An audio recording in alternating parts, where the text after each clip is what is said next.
In this video, I'll be closely comparing two case studies in terms of their architectural intention, which will be formal. They will be examined through the effects of light, programming, and relation to surrounding buildings. First, I will talk about a local project, and then I'll be going over an international case study, and finally, I will compare the two side by side and discuss my final thoughts. The Sharp Center for Design is an expansion of OCAD University in downtown Toronto.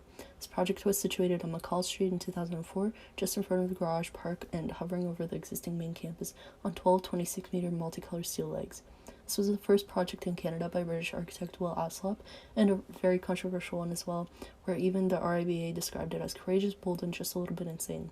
With its incredibly unique pixelated facade, the windows are seamlessly incorporated at different levels, which makes it impossible to tell how many floors there are. At night, each window is illuminated, and the final effect of the box is very modern, playful, and intentional. These four elevations from Studio International help visualize the placements of windows in relation to the pattern, as well as identify the scale height at which the tabletop is raised. The second case study I'll be discussing is Residence in Creekeries. This house is significantly smaller in scale than the Sharp Center, as it was built in the neighborhood of the city of Hartleon.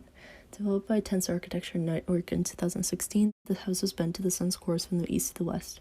Much like in the first study, the current house owner describes most of what's going on inside the house you cannot imagine from the outside. Unlike the first example, however, the building manipulates its walls in order to create lighting opportunities and programming differentiation. The elevated concrete facade ultimately does not have visible windows, which again is quite different from the first case. Sticking to the traditional box shape limits opportunity to play with light and formation, so in this sense the house in Crete developed windows and space out of something that was not there before, although the form takes the shape of the box. Because the house in Crete did not interpret the shape so literally, it can be viewed as either and more. Finally, the house in Crete offers a more direct connection to the street through form and materiality, whereas the Sharp Center clearly does not.